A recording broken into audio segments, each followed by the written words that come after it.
Gurur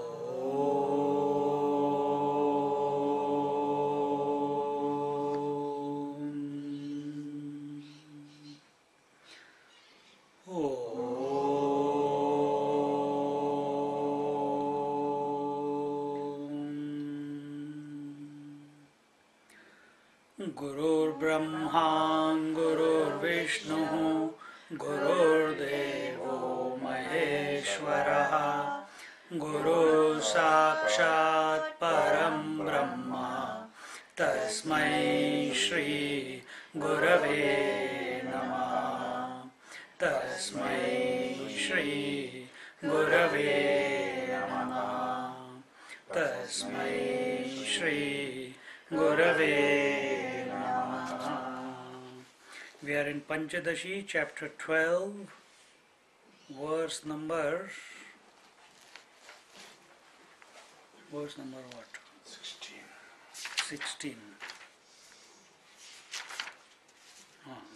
15, 16. So here we are seeing that what the teacher told, that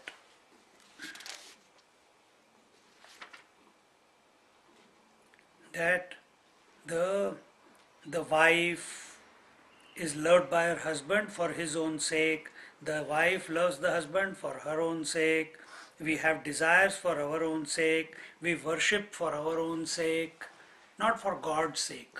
We desire to go to heaven and all, and not for the sake of the heaven, but it is for our own sake. So everything that we do in our life or don't do in our life, every relationship that we have, every communication that we have, every interaction that we have in the world, it is all for our own sake, not for the sake of the other. Because if it was for the sake of the other, then you will be stuck with one for the rest of your life, or with one thing, or with one idea. But that is not our case. The various things come and go. That means you are not loving them for their sake. That's why you are letting them go. And to explain this point, that everything is for our own sake, they are taking the various examples. We saw the father, the etc., the wife, etc., and all the ideas other than the self, other than the Atman. This chapter is called Brahmananda, Atmananda. Atma is your essential self. Other than the self, everything is only a concept, is only an idea. And with that idea, we are interacting. And here the teacher is giving us a clarity that what is this interaction that we are having? Is it for the sake of interaction? Is it for the sake of the object or being with whom you are interacting, or is it for your own sake? And that correction in our approach is being brought about through this teaching in our minds. Now, last week we concluded with Swarga Loka Brahma Lokau Stamametya Bhivanchanam Lokayornopakaraya Swabhogayaiva Kevalam. This is the 15th verse. We did this already. The desire that I may attain Swarga Loka, Brahma Loka, etc. People desire Brahma Loka, that is the abode of the Creator. They want to go to heaven. They want to go to the Tapolok, those who are doing various tapasyas, austerities. They want to go to that, to have the field of experience where all tapasvis are abiding.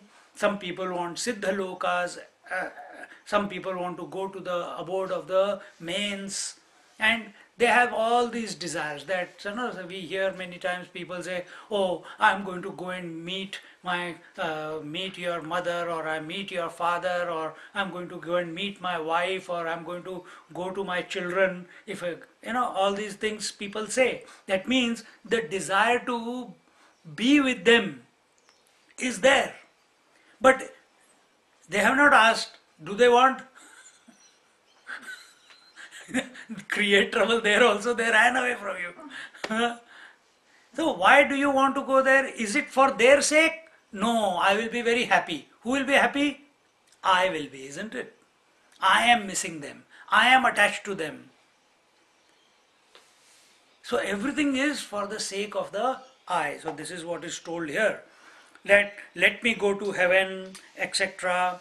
is one's desire. Is this desire born out of concern for those lokas? That my presence will be useful there? No, you are just wanting to go to satisfy your desire, not to add value to that plane of experience. You are coming to this place for satsang, not for my sake. You are coming here for your sake because you want to grow, you want to abide in yourself, you want to purify yourself, you want to have the clarity of the thought, you want to have this contemplative 1.5 hours so that you can continue in your journey. You are not. If it was not me, if it was someone else, you will go there also. So understand very clearly that everything, wherever you go or wherever you don't go or don't want to go, it is for your own sake alone. So you are going to Isha Foundation. So you are going for your sake, not for adding value to their Isha Foundation. You are going for your sake. And which sake is that? That clarity of thought is here. That everything happens for the self. As an individual, everything is for the self. But is it really for the self? That will be the question that will be answered as we go along. Where are we?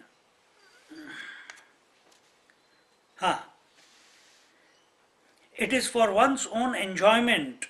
Whatever the subject, at whatever time or place, the hero of every event or experience is the I. Everything is I. Most of the people are only on this trip of I. This I is important, not the event. And there is nothing wrong with that. There is nothing wrong with I being the important one. But now define which I. Is it the essence I? Or the witness I, or is it the individual I, or is it the father I, or is it the brother I, or is it the wife I? Be very clear which one. And everything that one seeks is for the satiation of this I-ness. Atmanastu kamaya sarvam priyam bhavati. Atmanastu kamaya. All desires are for this Atman, are for this self. Sarvam priyam bhavati. Everything is liked or not liked in this world is only for this I. Now the 14 examples were taken in one verse. And now the next example, the different gods that we worship are taken up next. Isha Vishnavadayo Devaha. Isha Vishnavadayo Devaha. Pujyante Papanashtaye. Pujyante Papanashtaye. Natan Nishpapa Devartham. Natan Nishpapa Devartham. Tattu Swartham Prayujyate. Tattu Swartham Prayujyate. The worship of the gods such as Shiva, Vishnu, etc. is done for the destruction of sins. God does not have sins, we have sins. So we are praying to the God for our sake, not for the sake of the God. Isn't it? God is pure. He cannot, even if he tries, he cannot commit any sin. Because he is perfect. He is of the nature of perfection. And in this way, Tattu Swartham Prayujyate. Therefore, all the pujas, all the worships, all the rituals, all the chantings, etc., meditation, etc., that we do we do it for our own sake and not for the sake of the deities, the Ishta Devata, the Grama Devata, the Brahma, Vishnu, Mahesh, Devi, etc., etc., etc. From Shuddha Advaita point of view, from pure Advaita, pure non-dualism, from there, that point of view, that angle is taken in the Vishishta Advaita, Yoga Vashishta. What is the position of the gods? They are only concepts of our mind, from pure Advaita point of view. But it is a very, very helpful if we don't take it that way. So there are different levels of understanding. If you can handle total abstract, complete abstract contemplation, very good. But majority of the people are not able to do that. And therefore, we must bring the idea of the Lord and make our minds focused. Because otherwise, what is the difficulty if we take abstract as a point of contemplation? There is nothing there. There is nothing. Infinitude is not something that you can grasp as an object of contemplation. Conscious space, it is not something. It's not something that you can grasp as an object of contemplation. See, this is for those people who cannot do this abstract contemplation. For them, it is a helpful tool, a helpful way for them to be focused. And majority of the people pray to God for what? They say, give us God realization, make this desire of mine fulfilled, make that desire fulfilled. Very simply, if we say, I want to go somewhere, I want to do something, I want to buy a house, the prices are going, if it's the Lord's wish, it will happen. In other words, I have a desire, but if the Lord fulfills that desire, then it will happen. So we create a pact with him that, that this is my desire, I hope you have heard it, sir. Yes. And in this way, continuing, the same line of thinking is extended to the Vedas. Rugadayo hyadhiyante, durbrahmanya nasvaptaye, na tat prasaktam vedeshu, manushyeshu prasajjate. The broadcast is on. If you are listening, you can pick it up on the.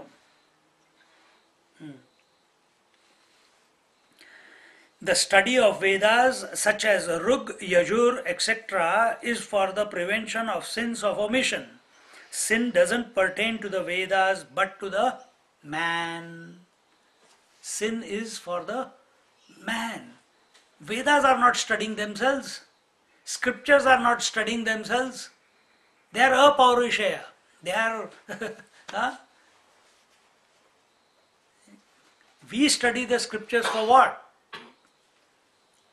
To become single-pointed, to purify ourselves,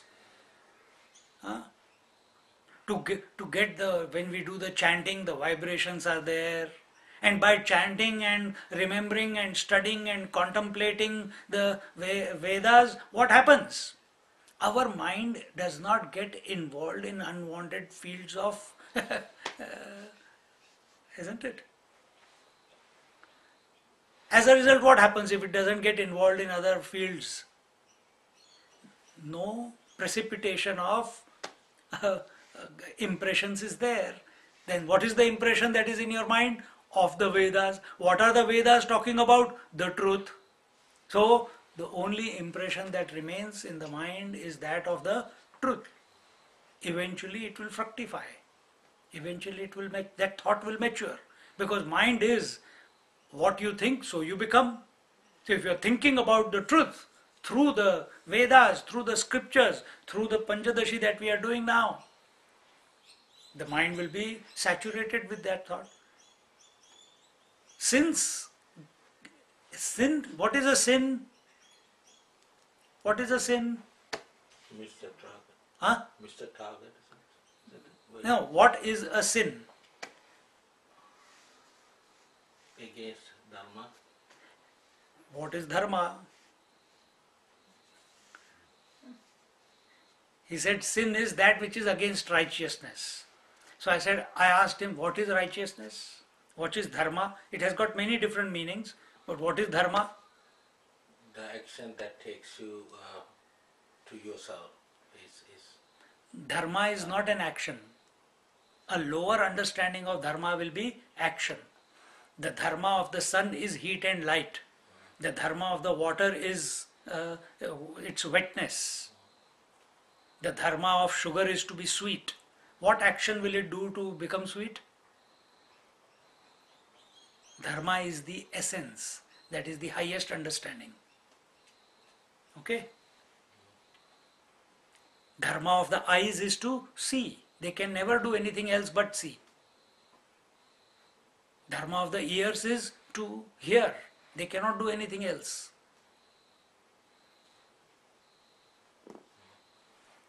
Understand?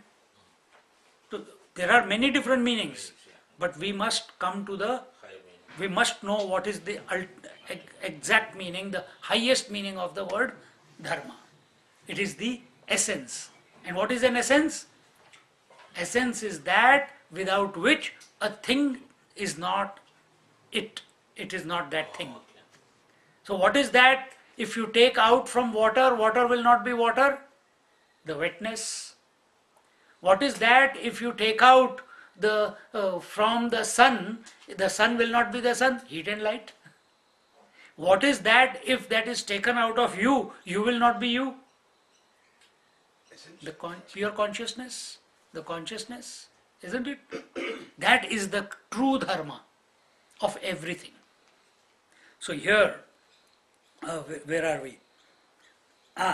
Therefore, the study of the scriptures takes us to what is worthy of knowing. And what are we doing? We are doing thinking of everything else other than that which is worthy. At the same time, the same scripture, now we have dropped the world, we have studied the scriptures. But even the scriptures are nothing but words which are keeping us separate from ourselves. Because scriptures are talking about the dharma. Dharma is your essence. And while you are thinking about it, while you are talking about it, while you are contemplating on it, you are still away from it. While you are objectifying it, you are still away from it. So here, anyway, that point might be taken up later, but here the idea that is being presented is the scriptures do not commit any sin. Sin meaning any thought that keeps you separate from your own essential nature. That is a sin. Don't take it in a negative sense.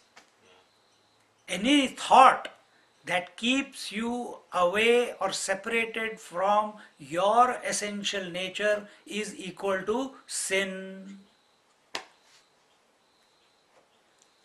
See? And what are scriptures? Only thoughts. So thoughts are keeping you away. They are reminding you who you are, but if you are not hitting the jackpot, you are still thinking about it, that I am this, I am that, I am reality, you are still away from it, you are still far away. So why do we study the scriptures? Not for the sake of the scriptures, for our own sake. Why do we study the scriptures? Because we want to purify. Why do we study the scriptures? We want to become single-pointed and so subtle in our thinking that we fall back into ourselves effortlessly. That is why we study the scriptures. Not to go and show to the world that how great, how much we know. It is for our own self-growth,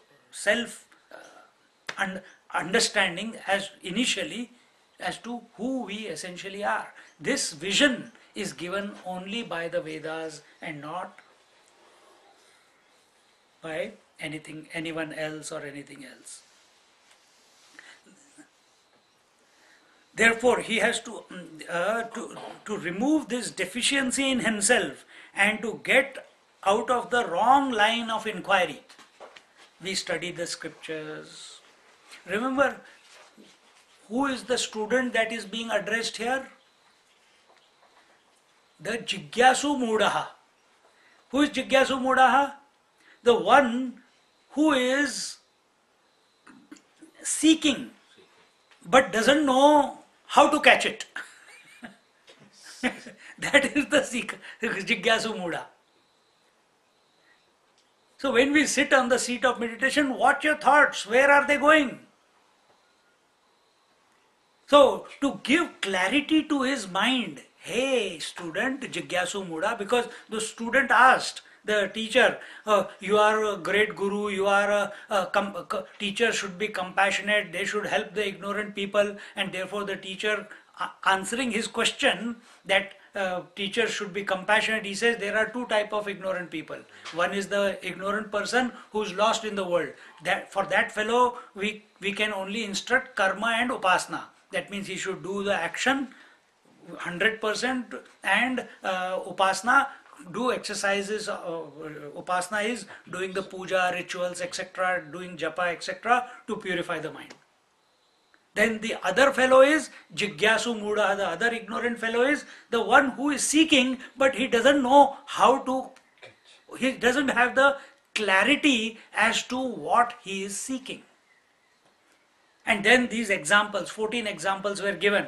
You can see when you talk to different people where their mind is. Is their mind on bliss? Is their mind on heaven? Is there, if you see when they are talking, oh, I think this life I can't do anything more. I'm going to just, I have studied enough scriptures and had good company. I think heaven is guaranteed for me. Understand, this fellow is stuck on heaven. He will not go to the further next stage. You see another person who talks about who is missing his wife or is very attached to his wife or husband or children, and if someone has passed away, that pain of caused due to that death, either in young age or old age, you see people saying, oh, I think my time is coming closer to go to my children or to my husband or to my wife or to my parents. Understand, they are not talking about the truth. They are talking about some plane of experience. We hear people talking about, oh, we must get up in the morning and contemplate on the space, emptiness. Emptiness is space. That's where you will go. That is not realization. Some people get up in the morning and they look at the sun with their open eyes without blinking, and that is their meditation. The destination that they will reach is the sun. If that has become so deeply entrenched into them. There are many different, I have given you just few examples. There are some people contemplate on the God, some people sit with Shiva, some people sit with Narayana, sit with contemplation on Narayana.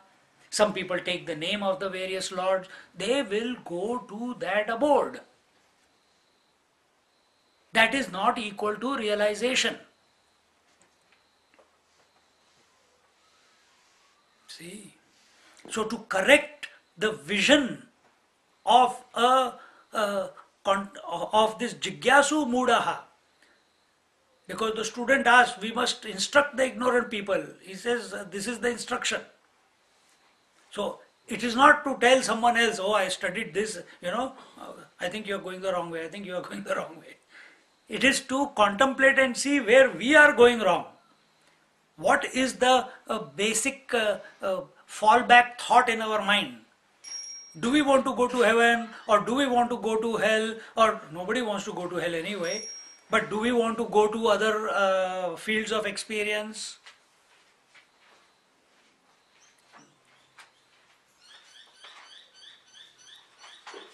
So in this way, this wrong understanding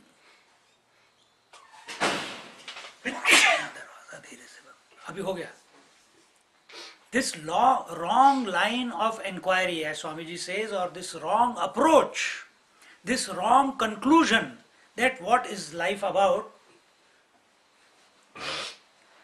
what life is about, what is the purpose of life. This clarity must come, and that is why these examples are being taken. So that, okay, anyway, that answer, why so, all that will come afterwards. Therefore, the Vedas are studied not for the sake of Vedas, but for our own sake. Continuing, now the 5 great elements are taken for inquiry. Bhumyadi pancha bhutani, Bhumyadi pancha bhutani, Sthana trutpaka shoshanaihi, Sthana trutpaka shoshanaihi, हेतुभिश्चावकाशेन हेतुभिश्चावकाशेन वाञ्छन्त्येषां न हेतवः वाञ्छन्त्येषां न हेतवः. The beings desire the 5 great elements for their usefulness in providing shelter, quenching thirst, cooking, drying and providing space, etc. These elements are not desired for their own sake. So why do you remember space, if you at all, if at all you ever thank the space, oh space God, thank you very much. Nobody says that. But if someone did, what is that for? Because it gives accommodation to the whole solar system, the whole universe. See? Thank you, thank you, thank you, thank you. But thank you for whom? To him. For what? Thank you, but it for my sake. Then second one taken is, the first is Bhumyadi. Bhumyadi is the earth. What does earth? It allows to have accommodation, it allows us to live, it allows us to have shelter. And in this way, the shelter is not for the earth. Earth doesn't need shelter. Who needs the shelter? I need the shelter. So it is for my sake that I pray to the goddess earth. Then second one is the food, because it removes hunger. The fire, it helps to cook, and the food to cook the food and keep us warm. The air helps us in drying, and the space helps us to accommodate the entire the earth as well as the whole universe. In this way, everything is for our own sake, not for the sake of those 5 great elements. We ask, if you go to Navagraha, you go to the temples, you have seen the Navagraha, Surya and all the 8 other gods. Why do you go there? Is it for their sake? You want to give them greatness. You pray to them because, oh, you are great. No, you go out of fear. Oh, hope they don't curse me. Hope this time which is coming, oh, I am in Sadesati and the Shani Dev must bless me so that I'd go through these 7.5 years peacefully. It's for my sake, not for the sake of the 5 great elements. And in this way, continuing the example, one more example of master and servant is given. Swami bhrutyadikam sarvam, Swami bhrutyadikam sarvam, svopakaraya vanchati, svopakaraya vanchati, tat krutopakarastu, tat krutopakarastu, tasya na vidyate, tasya na vidyate. Beings desire to have a master, servant, etc., but for their own benefit. However, whatever help they render to others, that help is not for the sake of the servants or masters. It is meant for their own benefit. So the example, Swami Bhritya Adikam Sarvam Swa Upakaraya Vanchati. The master and servant like each other, not for the sake of the servant or not for the sake of the master. They like it because it's a mutual pact. I serve you, you take care of me. The day the servant stops being a servant and does not do what the master wants, the love that is there between them, it will finish very quickly. So also husbands and wives. So also brothers and brothers, brothers and sisters. Nowadays so many cases are coming. People fight, people kill, people manipulate to get the property of their brothers. People divorce because the wife is not listening to me, she is making me do all the things, and the other one whom I am fallen in love, she does everything for me. Okay, I will give this up. Isn't it? For whose sake is this? This is for our own sake. Every person is doing this, having relationship for his or her own sake. The master gives money and gifts to the servant, who in turn renders service. This is what an employer and employee is also. Employer, as long as each one does his or her job, till then everything is going fine. If the employee starts becoming employer or starts flexing his wings to show that he is something, very quickly the boss puts him in place, isn't it?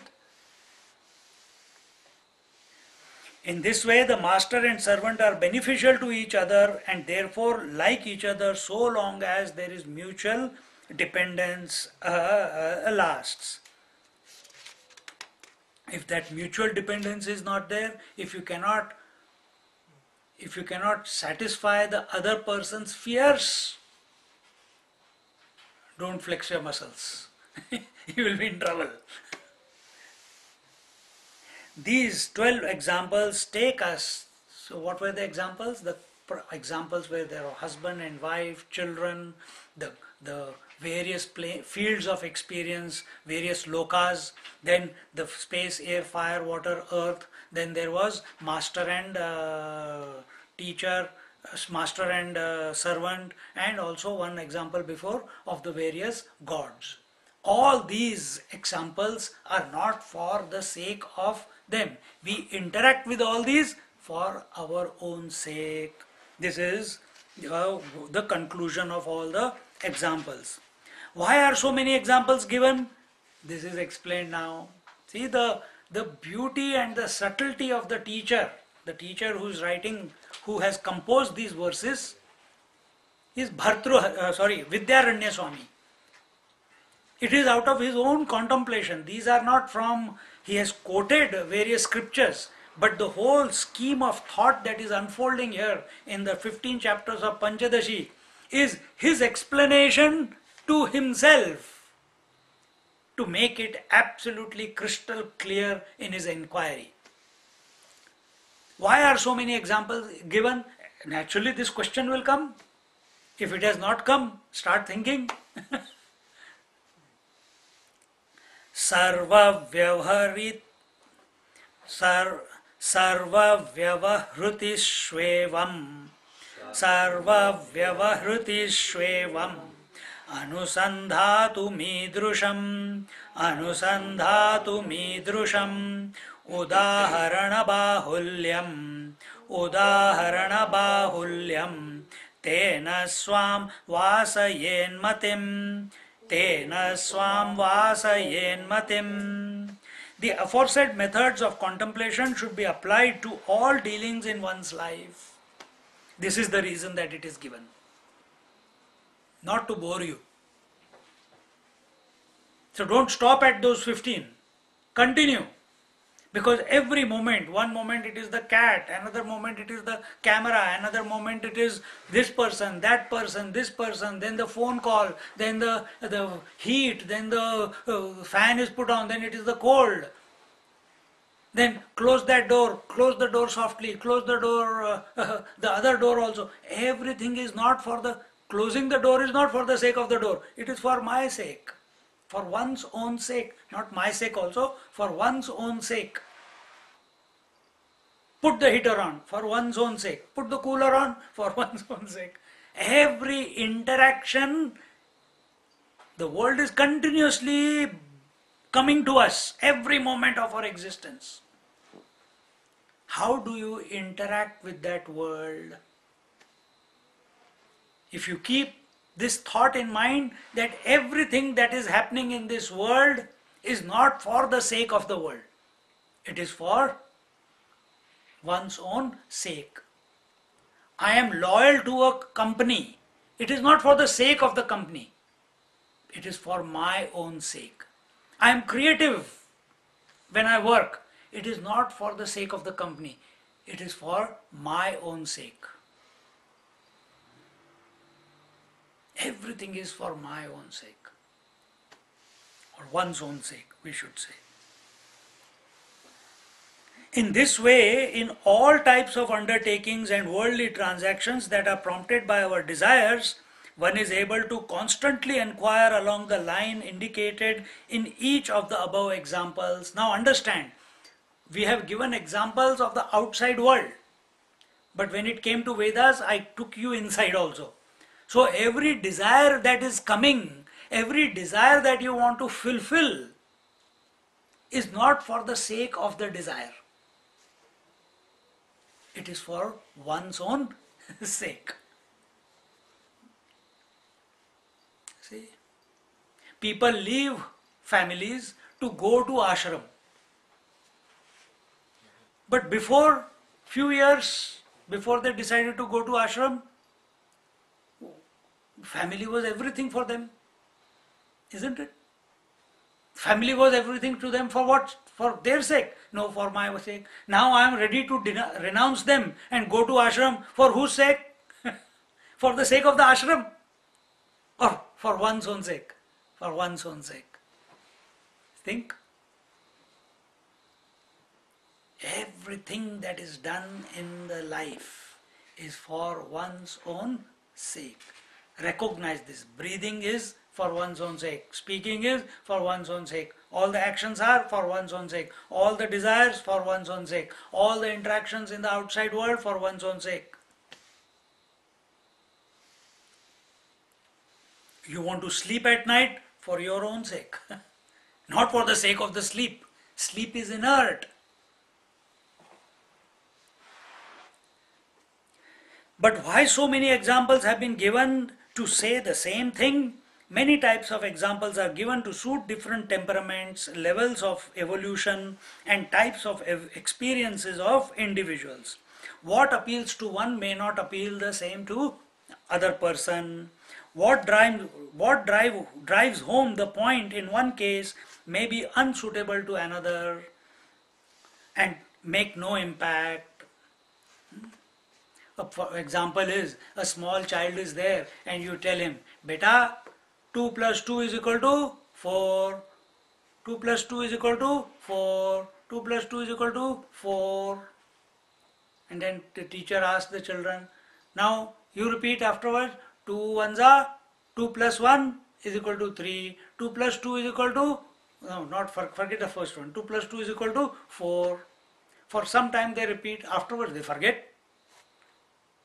After 2 plus 2 is equal to, someone says 5, someone says 3, someone says 7. Now teacher is at his wit's end, what to do. Suddenly a bright idea comes into his mind. He brings 4 chocolates. He brings, 2 chocolate plus 2 chocolate is equal to 4 chocolate. 2 chocolate plus 2 chocolate. How much? 4 chocolate. Then third time he says, now he says 1 chocolate plus 1 chocolate is equal to 2 chocolate. That is the example that he gives. Then to test the students, after repeating it few times, taking chocolate as a support, he says, now children, you tell me, 2 chocolates plus 2 chocolates is equal to, everyone says 4. One student says 5. And he has spent almost 40 minutes of the class to train these fellows. He says, yaar, kya ho gaya tere ko? Come here to the front. He says, 2 chocolates plus 2 chocolates. How many do you see? 5. 2-3 times he starts getting. He says, why do you say 5? He says, because I got 1 in my pocket. Where is the attention of the child? Not on 2 plus 2. His attention is on the chocolates. See? So just like that. For an IT person, an example from his field may be appropriate. For an engineer, from his field. For an academic, from his field. For a housewife, from her field. So which one clicks to whom? That's why so many different examples are being taken. Therefore, a variety of examples are given in the hope that one or the other will trigger off the desired line of thinking in this Jignasu Mandaha, in this seeker who is of a dull intellect. Who is a bright intellect? Who is a bright intellect? Who is very clear about what his destination is. And the destination, if you say it is the world, then you come under the first one. The one who is not thinking about realization also. So among Jigyasu Muda, he is hitting sometimes space, sometimes meditation, sometimes japa, sometimes puja, sometimes this. So to bring his clarity, he goes into Savikalpa Samadhi, he goes into some imaginary transcendental experience. But that is not equal to realization. He must come back and fall back into his essential nature. And to bring that point, that for this ignorant seeker, once he starts thinking that everything in this life of mine is I am doing or not doing, not for the sake of the things in the world, I am not thinking for the sake of the thinking, I am not breathing for the sake of breathing, I am not talking for the sake of talking, I am not interacting for the sake of interacting, I am having relationship more not for the sake of relationships. I am doing everything from the subtlest to the grossest is for one's own sake, for my own sake. Once this clicks, now in the meditation, his attention will not be on an experience. His attention will be who is having this experience. This meditation also I am doing it for my own sake. Now what will be the natural next question? Imagine. What will be the next question as a consequence of this inquiry till now? If everything I am doing for my own sake, who is this I? Who is this my own sake? Who is this I? Who is this one for whom everything is taking place? Now, once a seeker's attention goes to this, who is this one? Who is this I? A seeker is, then that Jigyasu Mudaha is no longer Jigyasu Mudaha now. He is not an ignorant seeker. And therefore one must attend satsangs. That which sentence, which word will trigger it off. Sometimes great people, you look at all the big great companies that have come today, it is not that they have been thinking from childhood, I want to become a Facebook owner or I want to become a Microsoft creator. No. They all, while they are talking, while they are discussing, an idea is thrown and it triggers their imagination and they run with it. See? Einstein spent so many years with one idea only. How can I prove that mass does not, that the matter does not get destroyed when it is destroyed? It only changes into energy. How do I prove this? That was his trigger and that made him so famous. See? And look at all the great creative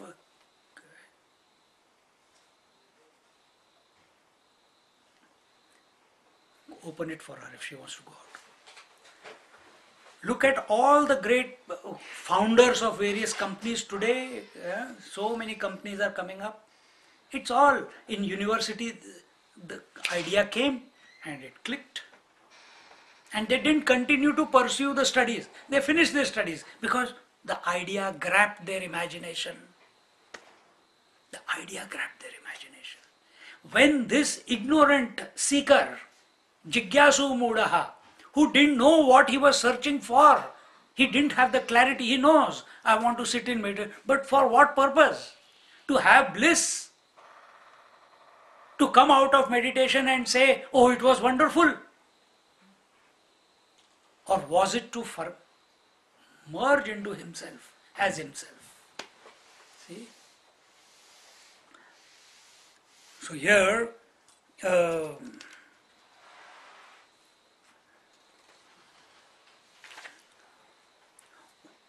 when it is said that everything is dear to us for our own sake, what is the nature of this priyatva or liking, this love for the self? Now this is a very interesting point. We have to be very alert here. Athakeyam bhavet pritihi, athakeyam bhavet pritihi, shruyate ya nijatmani, shruyate ya nijatmani, rago vadvadi vishaye, rago vadvadi vishaye, shraddha yagadi karmani, श्रद्धा यागादि कर्मणि भक्ति स्यात् गुरुदेवादौ, भक्ति स्यात् गुरुदेवादौ, इच्छा त्वप्राप्त वस्तुनि, इच्छा त्वप्राप्त वस्तुनि. Here different types of love is given. What are the different types of love that we experience in our life? Is it love or is it attachment? There is a difference.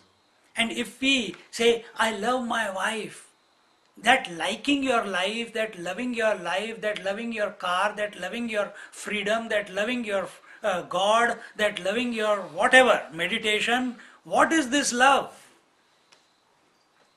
That is being told now. And is it there or not there? That is also another question. Or you are imagining in your head that you are in love. See, what was the previous statement? Everything in this world we interact with is for our own sake. We like something or someone is also for our own sake. Because if we like that person for that person's sake, we would never divorce. If we liked this chair, oh, what a wonderful shape. But once it's broken, then we will not throw it because I like it. But we replace it without second thoughts. Just like we replace the wife or husband. Think. Look at yourself from morning till evening. Continuously you are replacing your experiences. Isn't it? Continuously. You are replacing your experience. Before coming here, you were at home. Before home, you must have been resting or working. Before, in working, different work you must be doing. You are never doing the same thing continuously. If you think that, Swamiji, you are talking the same thing. No, it is not the same thing. I am using different words. If you go subtler and subtler, the act looks as if it's 1.5 hour talk. But within that 1.5 hour, so many words I have interacted with. My mind is pumping out words, ideas. I read something what Swamiji has said and then I expand because it triggers off a contemplation. This is the triggering that we are talking about. But for whose sake? For my sake. Why do I keep speaking? Why do I keep having satsang? Why do I like being in satsang? Why do I love satsang? And for that, we go to retreats, we find new ways to do satsang. And even if I am very busy, I don't get tired because I want to remain in that type of atmosphere. For whose sake? What is that love for? Is that love for the activity that is taking place? Is that love for the event that is taking place? Is that love for the various situations that are, sometimes I am teaching Sanskrit, sometimes I am taking Bhagavatam, sometimes we are taking Pancadasi, sometimes Amrit Anubhav. Texts are all different. So is it for the sake of the text? Is it for the sake of the Sanskrit? Or is it for our own sake? This love for the various things which we say, oh, that Sanskrit class was wonderful, oh, this satsang was fantastic, oh, this meditation was wonderful, Swamiji, on the Sunday morning. For whose sake? For that love for the meditation was not for the sake of Swamiji or for yourself, for the sake of meditation. It was for your own sake. Now what is this love for meditation, this love for world, this love for that we attribute to the various aspects of the creation, gross and subtle, isn't it? If we take one sweet, so wonderful. But the same sweet, if I eat 10 times, after that I will vomit and I will not want to see that wonderful taste, the sweet that I appreciated so much in the first go. By the 10th time, I don't want to even look at it. So where has that love gone for it? See? So to address this misplaced love, now a correction in our vision is being brought about through explanation. So what is it? With this background we approach now. Now question is raised. The love that is heard of for the self, what is its nature? If it is of the nature of attachment, it can be for the wife, etc., but it cannot be for other activities. If it is for the nature of faith, it can be for the ritualistic activities. If it is for the nature of devotion, it can be for the Guru, God, etc., and not for other things. If it is of the nature of desire, it can be for those objects which are not possessed by one. So here now they have described the love divided into 3 different categories. The first love that they have explained is the nature of faith. What is that nature of faith? If it is of the nature of attachment, first one is attachment. Attachment to the various persons, beings, objects, etc., etc. We attribute love on the object. If something happens to our child, I become miserable. If something happens to the car which I love, I become miserable.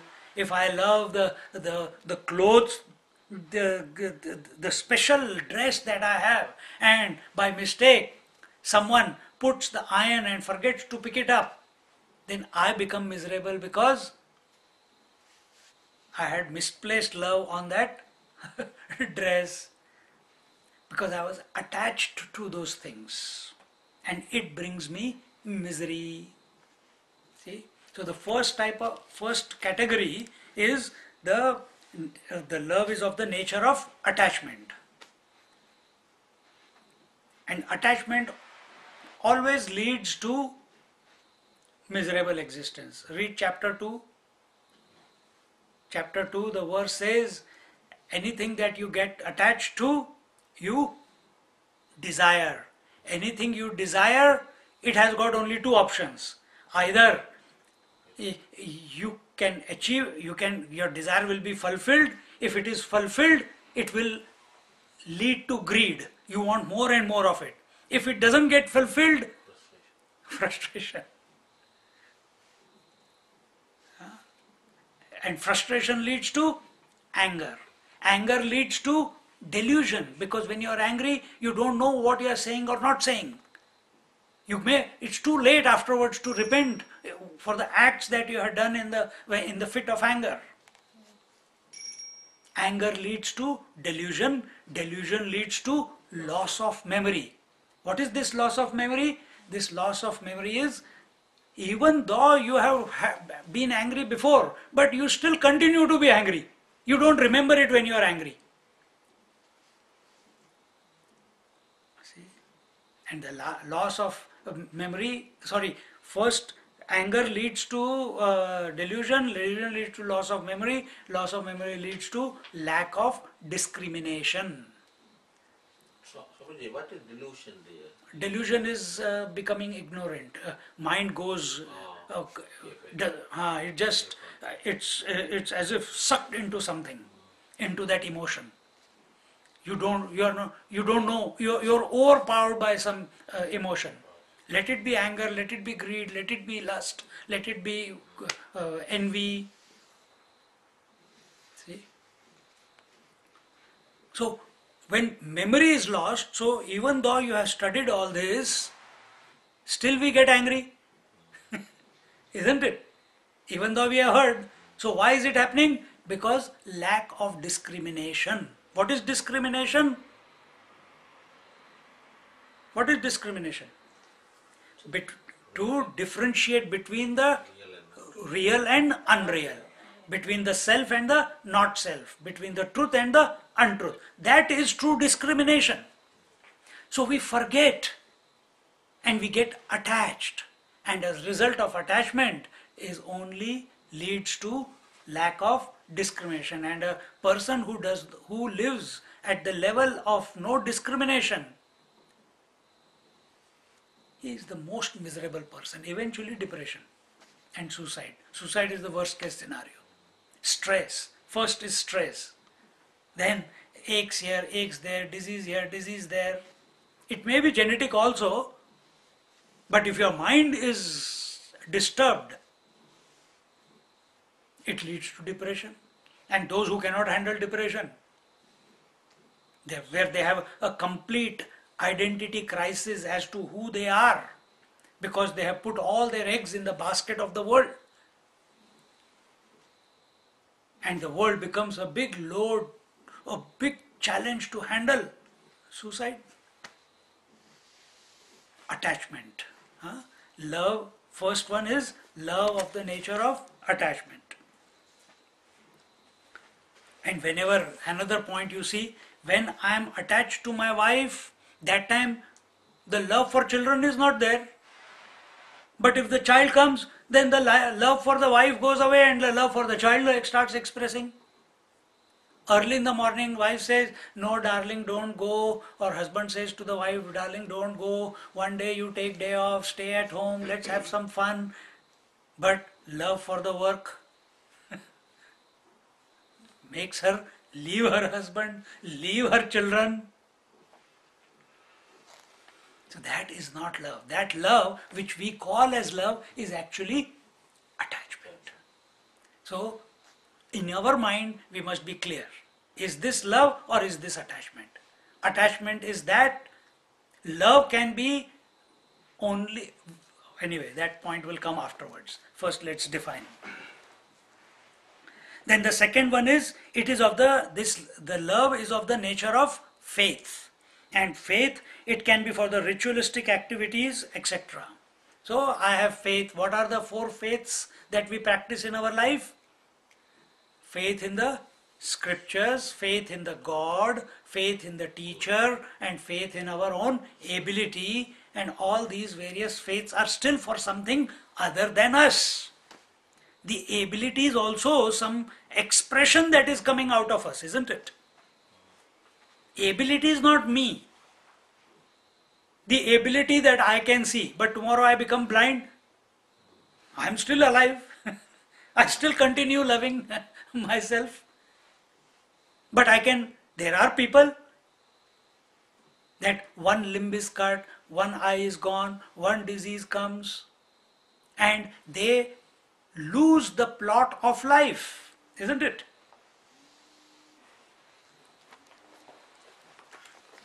So here it is told, so people have faith in various things, and they call that, I love my teacher, I love my God, I cannot live without him, I have to get up and do the puja of my Lord, otherwise, oh my God, what will happen? In Vedanta, correct understanding is brought. You love the God for your own sake, not for the sake of the God. You study the scriptures not for the sake of the scriptures, but for your own sake. So don't call that faith. Some people call that love for the God, love for the scriptures, love for the Guru.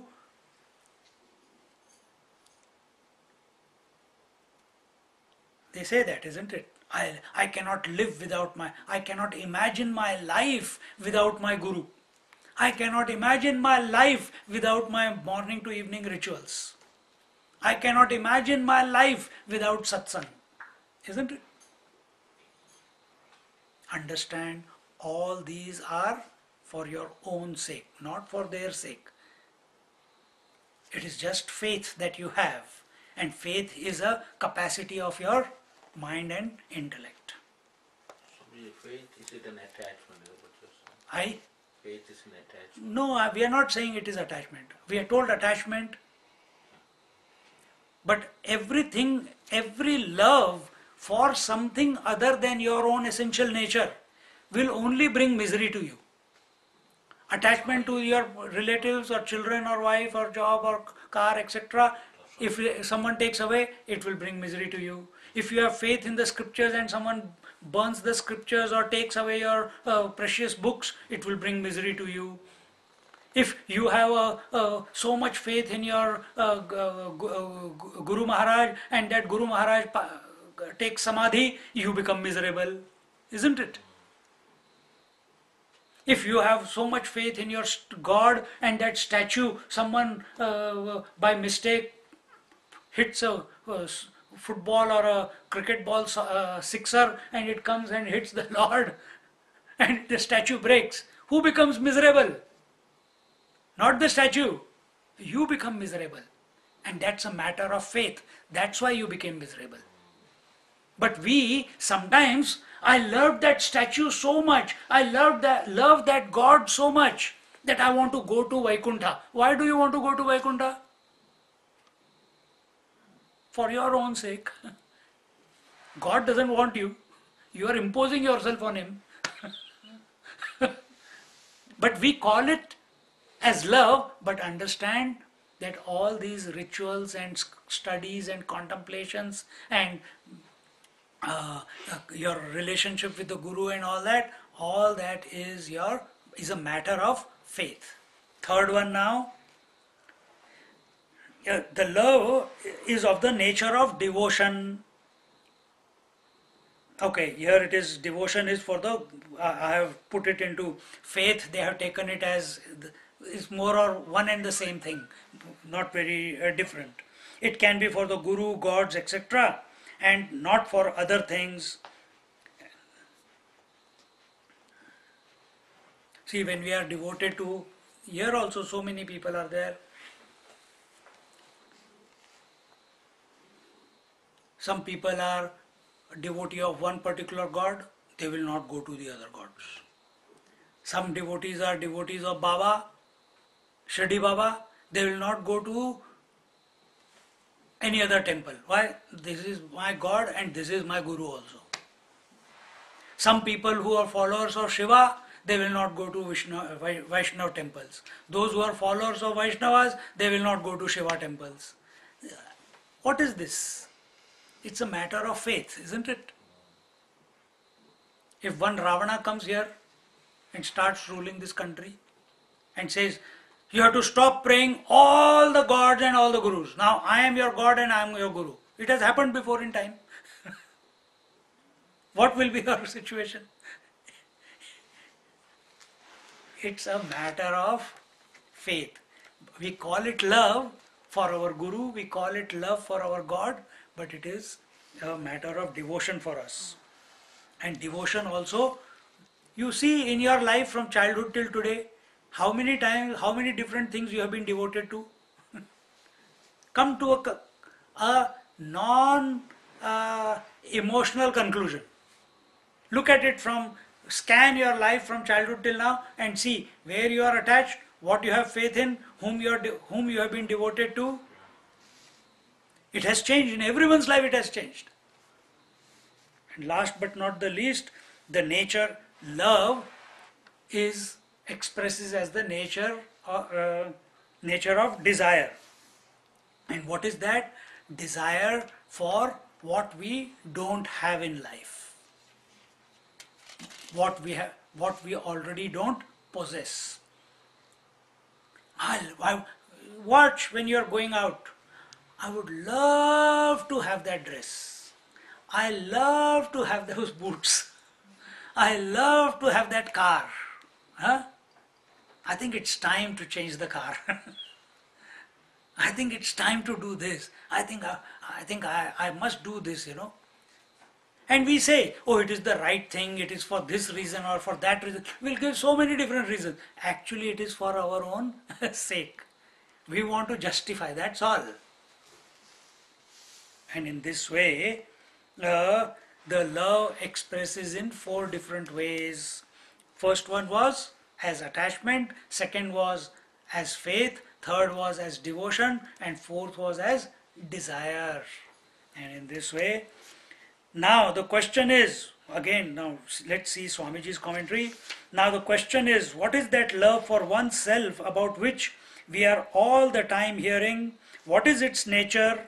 Is this love like the attachment for objects of enjoyments like wife, etc.?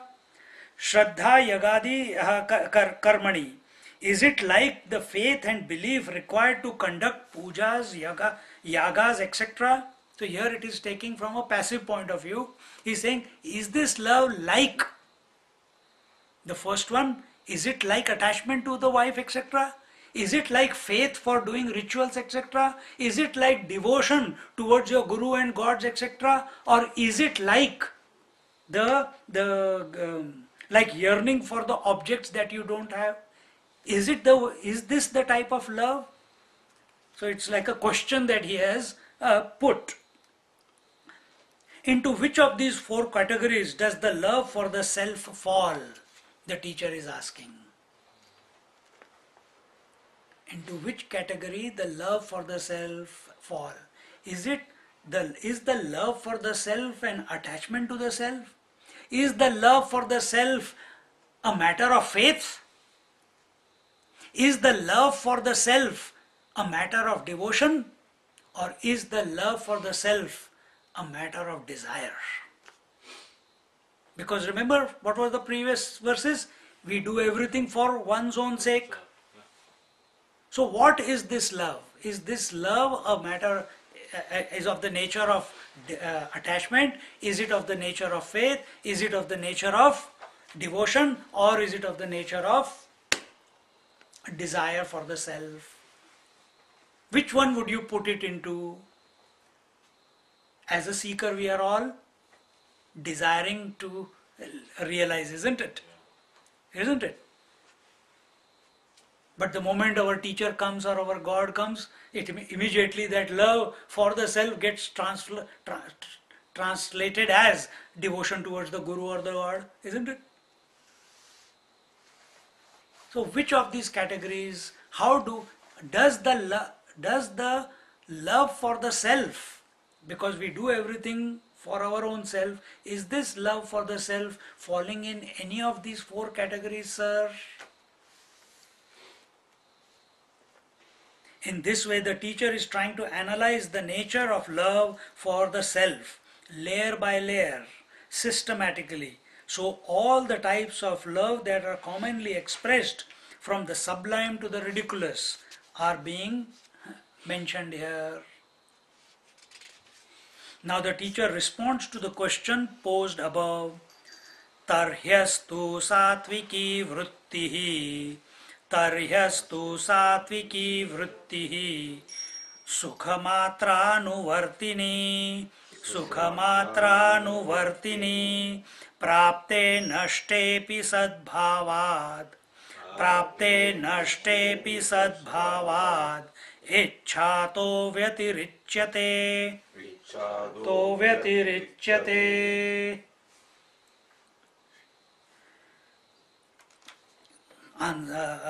Answering this question of the student who asked, is this love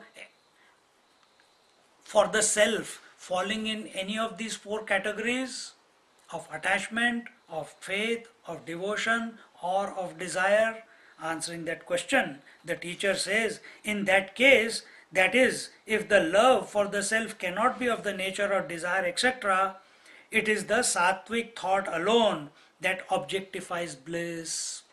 Now, here is a very, very important point, that every time we objectify bliss on the seat of meditation,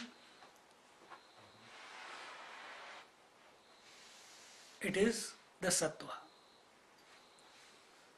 It is the sattvic thought. I'll explain more.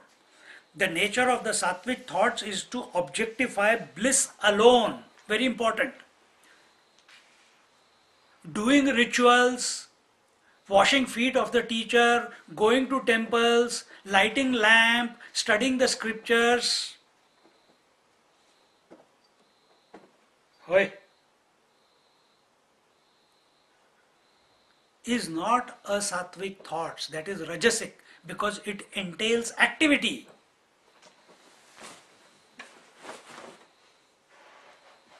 It entails activity. Activity is always rajasic. Where efforts are put, there is rajas.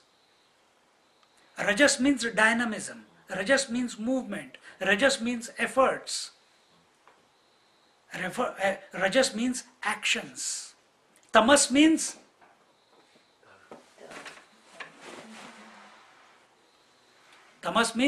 nidra, alasya, pramad. What is nidra? Sleep. Alasya, laziness, procrastination. Pramad, inadvertence. So, alasya is, tamas is left. But we do, oh Swami, what a sattvic atmosphere is here, we are listening to satsang. What a beautiful thought. We are blessed to be in the company of this sattvic friends and sattvic environment. It's a rajasic thought. It is not sattvic. What is sattvic?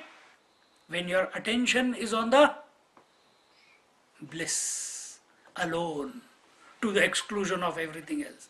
Till you are taking that sweet meat and putting in the mouth, it was, till then it was rajas, it was action. The moment it went into your mouth and went down your throat,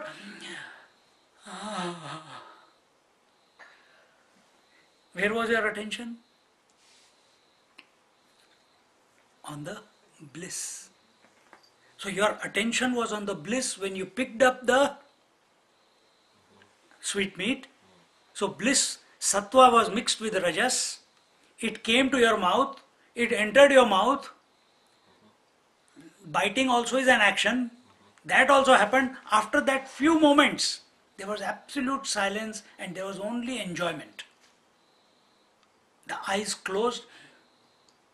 You take one gulp and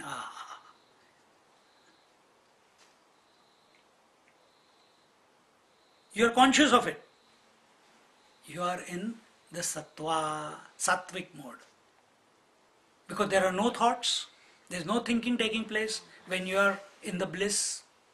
There is no action taking place. And same thing happens in meditation also. We do all the action of yoga, pranayama, japa, etc., etc. We come to the satsang and our attention is on the bliss. Our attention is not on the self. Again, this clarity the teacher is giving now slowly. That our focus is the I. Our focus is not the bliss. So here the teacher says, the nature of sattvic thought is to objectify bliss alone, irrespective of whether joy is gained or not. The love for the self is none of the four types that has been mentioned. Straight away, bang! The love for the self is neither of the nature of attachment, is not of the nature of faith, is not of the nature of devotion and is not of the nature of desire. Why? If I ask you, tell. Why the love for the self does not fall into any of these four categories? Why? Your own nature. Pardon me? Your own nature. Absolutely. Because the self is of the nature of love. Self is of the nature of love. As long as you think love, you are objectifying that which is your essential nature. See how beautifully he has, through the systematic steps, he has brought it forth. The love for the self is none of the four types that have been mentioned. All these four expressions come and go. Love for the self never comes and never goes. Everyone loves themselves. They never say, I don't love myself. If someone you come across who does not love oneself, it is only the attributes, the habits, the thoughts that are appearing, the emotions that are expressing. He may not or she may not love those qualities or characteristics or attitudes or responses, but nobody ever says, I don't love myself. Come to this clarity that the love for the self is self-existing. Self is of the nature of love.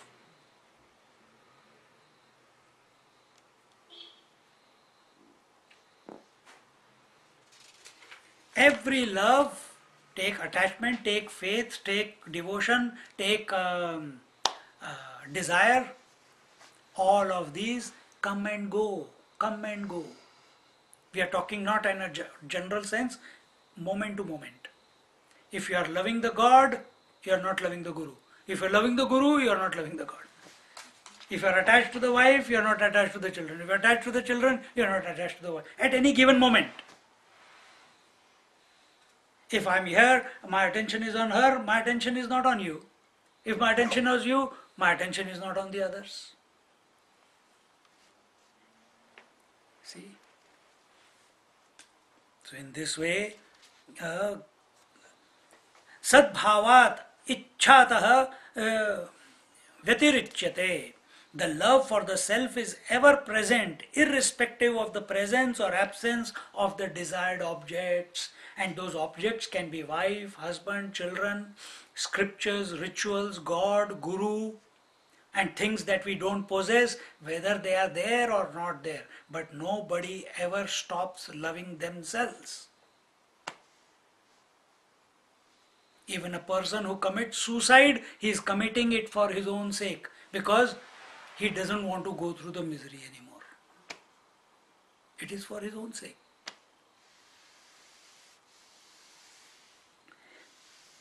See how this point is clear.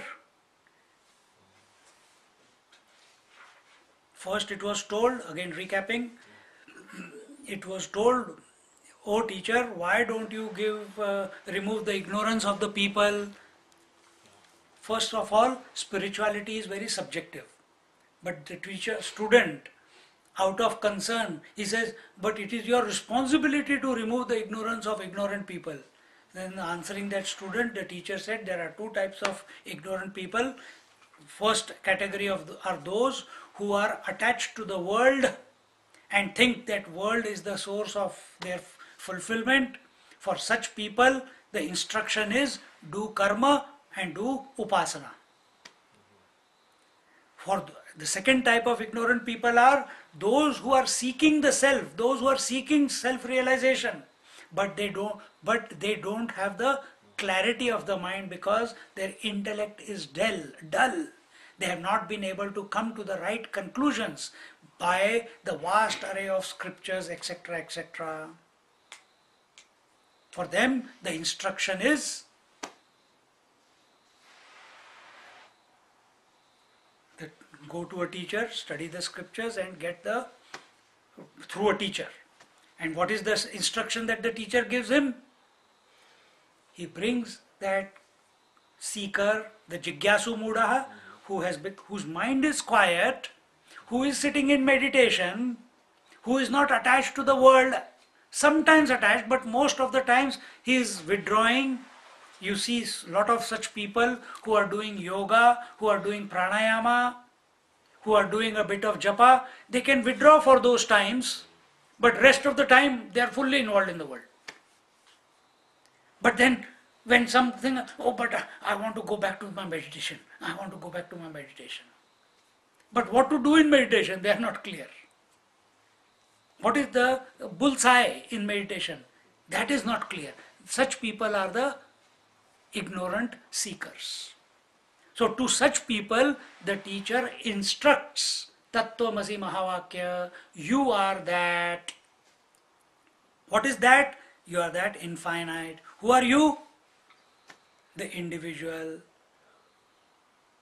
Now, the whole inquiry began that for this person, he loves the people live in this world for various things in this world, and then everything that he does or doesn't do in this world is for his own sake, that was told.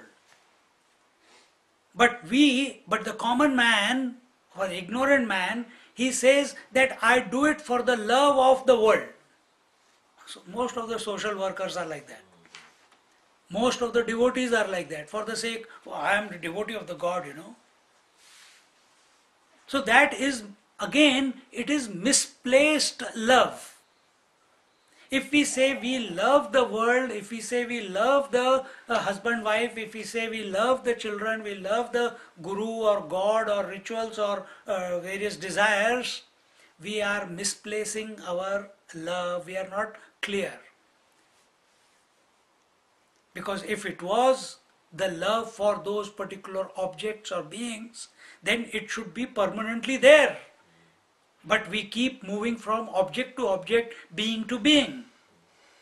And it was told that all this love is for one's own sake, not for the sake of those things. Then the student asked the doubt that what is this love? Is the love, when you do it, everything is for, you love everything in this world for the love of your own, love for one's own sake. So is this love for one's own sake, is it of the nature of attachment? Is it of the nature of faith? Is it of the nature of devotion? Is it of the nature of desire? Then, so that our mind does not get caught up in these four avenues which take us away from ourselves. The teacher says no. The love for the self does not fall in any of these categories. Why? Because the self is self-existing. Self is of the nature of love. No amount, no object or no being can ever be the means to complete this love, because the self is of the nature of love. So this was the thought from last quite a few verses, still here.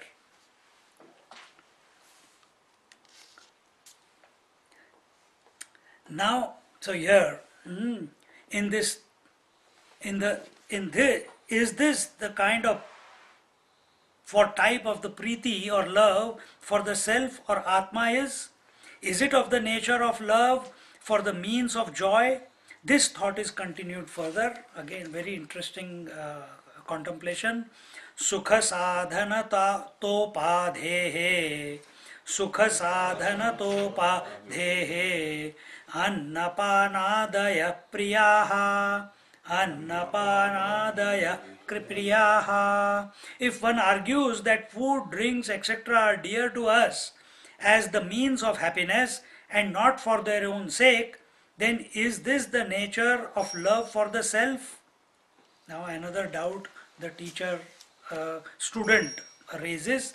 He says things like food, drink, etc. are liked because they are the means through which one gets happiness.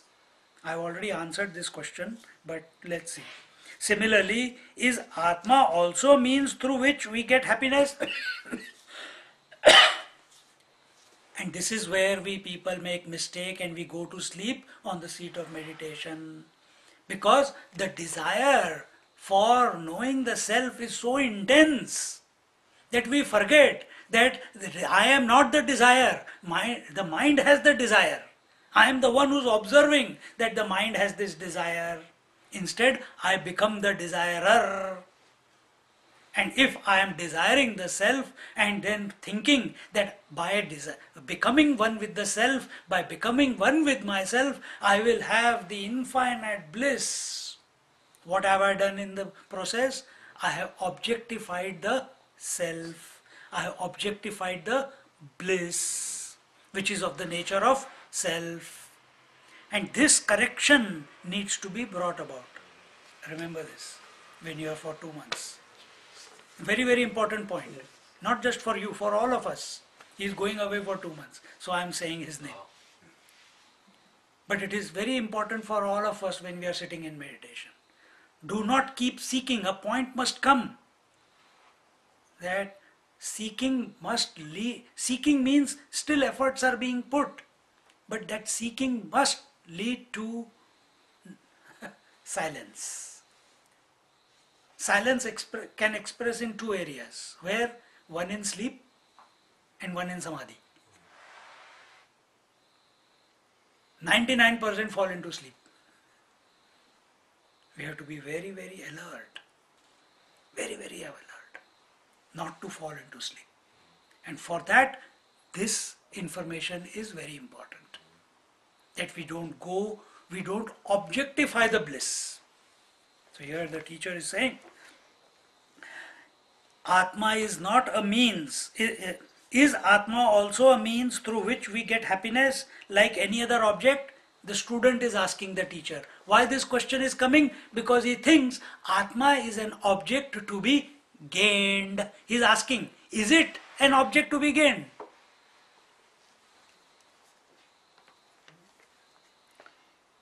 This doubt shows how strong is the tendency to objectify the truth. In the previous shloka, the teacher clearly said that Atma is Sat Bhava, ever present. What is ever present is one's own essential being. All those things which are other than I cannot be I. All those things which come and go. Put the broad category. What are the 3 broad categories which come and go? The waking world comes and goes. So all your experiences in the waking world are included in your waking experience, isn't it? They come and go. The dream comes and goes. And the deep sleep also comes and goes. That is your total experience of one day. There is nothing else outside these 3. Or there is. And that is the one which is supporting these 3, sustaining these 3. And who is that one? That is the self. That is the Atman, which is supporting these 3. Do you know these 3 came and went on a daily basis? Waking came and went, dream came and went, deep sleep came and went. How do you know? How do you know?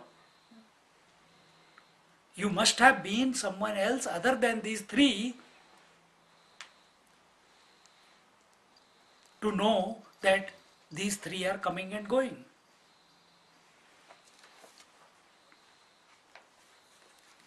So, who is this one who knows that these 3 are coming and going, or who is supporting the coming and going of all these 3? Can it be the waker? Because tonight he will vanish again after 1 or 2 hours. Can it be the dreamer? No. Every day he forgets himself. Every day it's a new dream, new world, a new wife, a new husband, a new experience. Deep sleep, there is nothing there. Think about it. So take the position. Why? This sadhana can be done in this waking plane only. But take the position that, yeah man, because scriptures are here to shift your attention, to reform your mind, so that you see the world will be the same, but your vision will be different.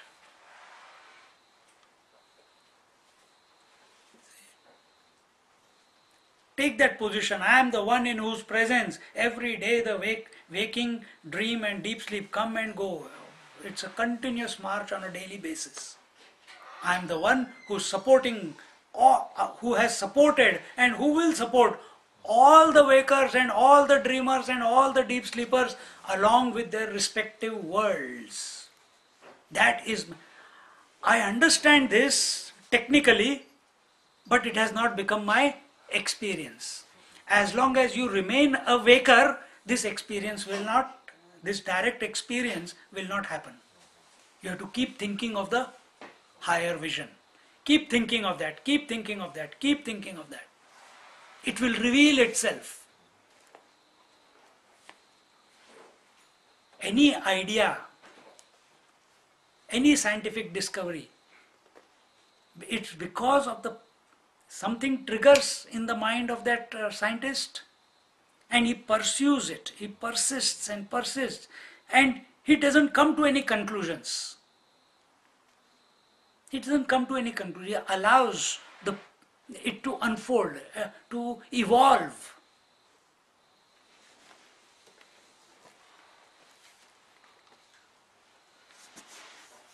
The fallacy in this doubt is therefore that the Atma has been made a component of the subject-object relationship. For everything to know, there must be a knower, there must be a known, and there must be an instrument of knowledge. Example, I am the seer, you are the seen, and the eyes are the instruments through which the seeing is taking place, isn't it? So there is subject, there is object, and there is instrument. So if I take Atma to be an object of contemplation, then Atma becomes the object. And what is Atma actually? The subject. How can subject become an object also and subject also? How can the eyes see the eyes? Not possible. The moment the eyes see the eye, try to see themselves, all vision vanishes. Similarly, when the subject thinks about the subject or is available to itself, all thinking stops. You have to experiment with this in yourself. And what is that called? That is called self-awareness. Be self-aware. Not aware of the world, not aware of the body, not aware of the breath, not aware of the thoughts and desires and emotions. Be aware of the self, the one in whose presence all this coming and going is taking place. Be aware.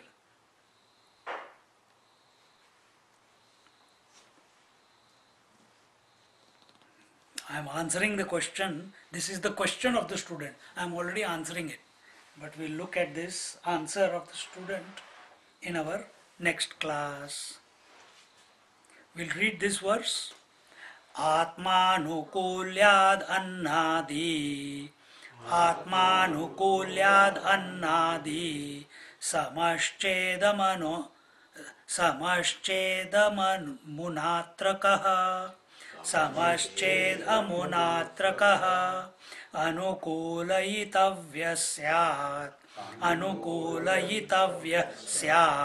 Naikasmin karma kartruta. We'll read this, not the whole commentary, but just so the Atma is also dear to us, being as the means of happiness, like that of food, etc.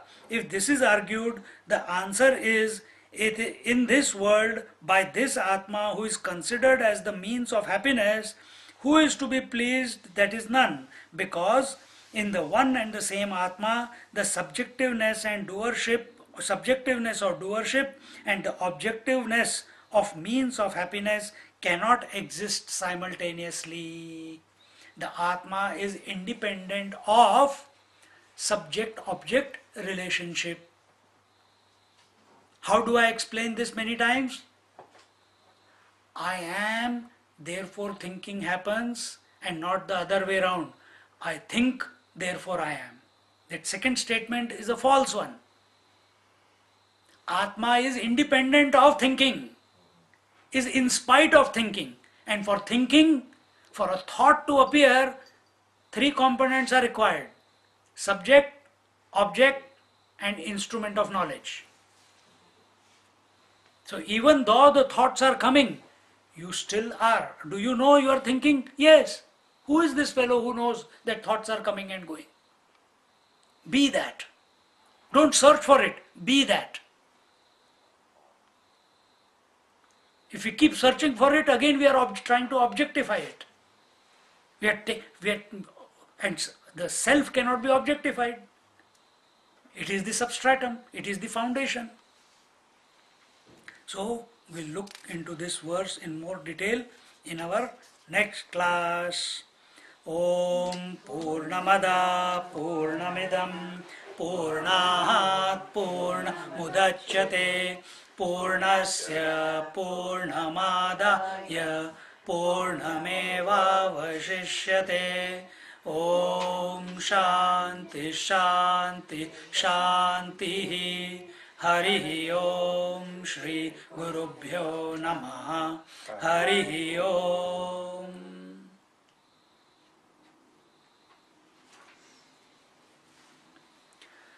Hari Om.